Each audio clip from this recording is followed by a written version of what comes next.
sound. This one on the way says it'll get me used to it again. On my own feet. We'd been saving for the big trip for almost as long as we had been together. We started brainstorming when we met climbing in Spain 7 years before. The plan got serious when I moved to Canmore. The idea was we'd climb for half the year and the other 6 months we'd spend in Europe, where I would be working my dream job as a TV reporter. Now it was time, and this would also be the perfect chance to rekindle the romance in our relationship. We'd had a hard time reconnecting after our daughter was born. Both my parents had died recently, and things were tough.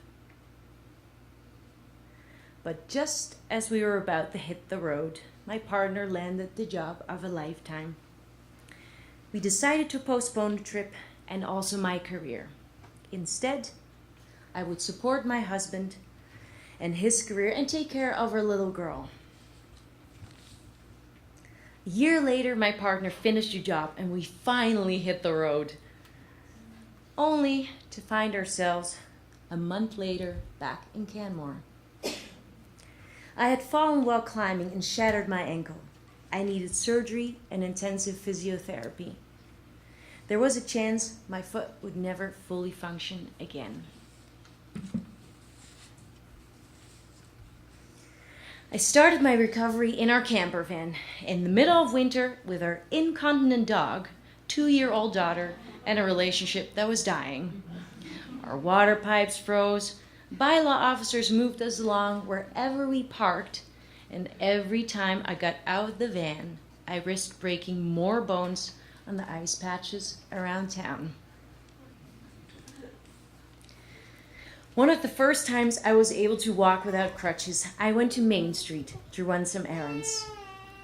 I couldn't resist ducking into an expensive shoe store.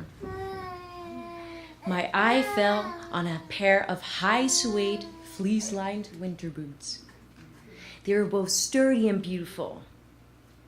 Well, yes, I was broke. But I had a good Samaritan who, without even knowing it, bought them for me. My daughter and I moved into a tiny place while my partner stayed in the van. The separation was awful. One of my friends compared my situation to living in the trenches. I was depending on an unreliable ex-partner and I needed a job badly. I literally needed to get back on my own 2 feet. Immigration, becoming a mother, losing my parents, and eventually my injury had pushed me into a dependent situation I needed to get out of. I found a job as a stage manager at the BAM Center.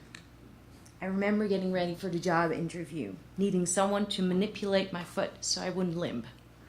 So basically, somebody had to grab my foot, whack it into place so the bones would align again. And then once my ankle was in place, I put on those beautiful boots. They were my support through my first summer as a single mom. If I had more money, maybe the boots wouldn't have been so important. But what mattered to me was that I bought them as a birthday gift from my mom. And although she didn't know she bought them for me, I know she would have if she could have.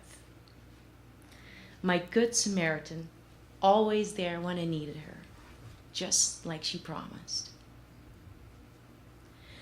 So, I got the job, but I had no idea how I was going to do it. I had to carry drum kits, move pianos, put risers together. But having to give the appearance that nothing was wrong helped. I taught myself how to walk through the pain. And the boots helped me stand on my own 2 feet again and pretend I wasn't injured. I wore those same boots every day, and they got me through all my shifts. According to my physiotherapist, that's what helped me heal so fast. Those boots showed me I could do it on my own, with a little help from my mom. Thank you.